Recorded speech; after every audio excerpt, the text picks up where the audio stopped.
पाकिस्तान बिल्कुल अनरिलायबल है, absolutely unreliable. और पाकिस्तान को उसके किए की सजा मिल गई है। सीज फायर हमने किया क्योंकि पाकिस्तान रो रहा था, पिट गया था, जाके डोनाल्ड ट्रंप के पांव पकड़े थे कि साहब बचा दो बचा दो बचा दो मेरे मौला। आपके डीजीएमओ ने बात करी हमारे डीजीएमओ से, और जो जब ये दोनों डीजीएमओ की भी बातचीत हुई तब फिर सीज फायर का फैसला लिया गया। सीज फायर का फैसला लिया नहीं, आधे घंटे में पां ढा ढा ढा शुरू कर दी। Shut up, shut up.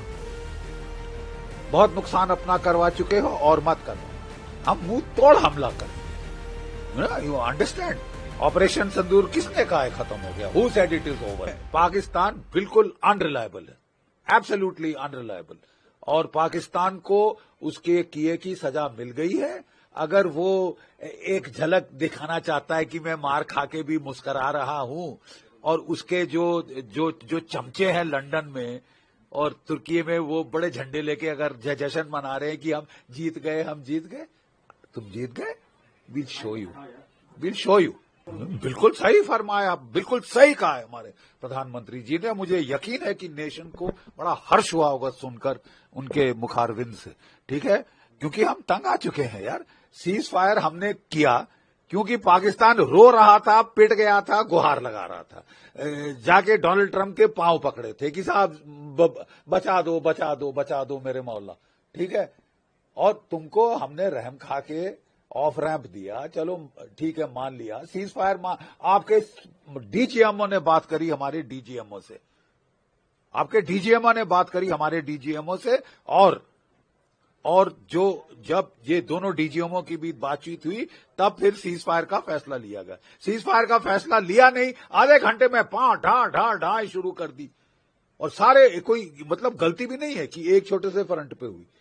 पूरे कश्मीर से लेके वहां तक लड़ी, भुज तक, जयपुर तक, जैसलमेर तक आपने जो है फायर खोल दिया। तो मतलब मंशा क्या है?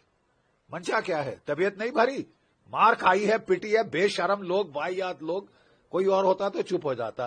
तुम 2 दिन की विस्की पीने की आदत है ये मुल्ला मुनीर को, जैसे याह्या खान को थी। उसने विस्की पीकर पाकिस्तान को मरवा दिया था। जब पाकिस्तान हार रहा था, 93,000 कैदी सरेंडर कर रहे थे, तो वो दारू पी के बोल रहा था मैं लड़े जाऊंगा, मैं चढ़ जाऊंगा, मैं जीत जाऊंगा। अबे विस्की पीनी बंद कर बे। मुल्ला बनता है तो विस्की मत पीना, विस्की पी के मत बोल अनाप शनाप। और अपने गुर्गों को बोल दे कि झंडे लेके ना घूमे, नहीं तो मार खाएंगे, बहुत बुरा हाल होगा। तुमने अपनी एयरफोर्स को तो पिटवा दिया है। हम बिल्कुल, देखिए, जब लड़ाई होती है तो पहले एयर सुपीरियरिटी हासिल की जाती है, एयर सुपीरियरिटी हासिल की जाती है, वो हमने कर ली है। उसके बाद ग्राउंड और नेवल एक्शन शुरू होता है। अब तुम मौत बुलाना चाहते हो तो बुला लो। तुमने बोला कि साहब छोड़ दो, बख्श दो, ये करो वो करो, उसके पांव पकड़े, सऊदी अरेबिया के पांव पकड़े। अब तुमको जब साला मोहलत दी जाए तो तुम अपने आप को मैं जीत गया, मैं जीत गया, तुमको फिर बता देंगे कौन जीता कौन हारा। असलियत तुम भी जानते हो, हम भी जानते हैं, ठीक है? नाटक मत कर। Pipe down Pakistan, pipe down, shut up, shut up. बहुत नुकसान अपना करवा चुके हो और मत करवाओ, ठीक है? तुम्हारे आवाम पे रहम खा के हमारे प्रधानमंत्री ने तुमको छूट दी है कि ठीक है साहब अभी भी चले जाओ। लेकिन अगर तुम घायल सांप जैसे एक्टिंग करोगे तो फिर हमको भी मालूम है क्या करना है। हमारी लड़ाई जो है वो आतंक के बरखिलाफ है। हमने पाकिस्तान के बरखिलाफ लड़ाई नहीं छेड़ी है, हमने आतंक के बरखिलाफ छोड़ी है। तो उसके मद्देनज़र प्रधानमंत्री ने कहा है कि अगर पाकिस्तान भारत के ऊपर गोली चलाता है तो हम यहाँ से उसका जवाब गोला से देंगे। मकसद ईंट का जवाब पत्थर से मिलेगा, क्योंकि लड़ाई आतंक के बरखिलाफ है। पाकिस्तान के बरखिलाफ तो हमने लड़ाई छिड़ी ही नहीं है। तो उस संदर्भ में उन्होंने कहा है, जहाँ तक पाक ऑक्युपाइड कश्मीर का सवाल है, वो तो हमारा अभिन्न अंग है। कब लेना है, कैसे लेना है, वो सरकार तय करेगी। जहाँ तक कि डीजीएमओ की ब्रीफिंग का सवाल है, उन्होंने भी साफ शब्दों में कहा है कि किस प्रकार से जो शुरुआत थी वो पहलगाम से शुरू हुई, पाकिस्तान ने शुरू किया, और उसका जवाब जो हमने 7 मई को दिया, उसके जवाब में पाकिस्तान ने जिस प्रकार से हमारे मिलिट्री एयरफील्ड्स के ऊपर, हमारे गाँव में LOC के ऊपर जिस प्रकार से उन्होंने ड्रोन्स या मिसाइल्स के द्वारा हमला किया या फिर हेवी आर्टिलरी फायरिंग के साथ हमला किया, तो उसका जवाब जो हमने दिया है वो इतना ज़बरदस्त था कि पाकिस्तान के कई 16 में से 11 एयरफील्ड्स बर्बाद हो गए। और जिस प्रकार से वहाँ पे भी 100 के आसपास आतंकी मारे गए, 40 के आसपास उनके सर्विस पर्सनल मारे गए, ज़बरदस्त नुकसान पहुँचा है, उनका एयर डिफेंस बर्बाद हो गया है, उनका कम्युनिकेशन जो एयरफील्ड्स के आसपास है वो बर्बाद हुआ है, रावलपिंडी के बगल में जो एयरफील्ड है नूर खान वो बर्बाद हो गया है। तो आप समझ सकते हैं कि जो नुकसान हमने पाकिस्तान को अब पहुंचाया है वो इन रिटेलिएशन है, क्योंकि उन्होंने भारत के ऊपर हमला किया और जिस प्रकार से उन्होंने टारगेट चुने फिर हमने भी वही वैसे ही टारगेट चुने और उनका नुकसान हुआ।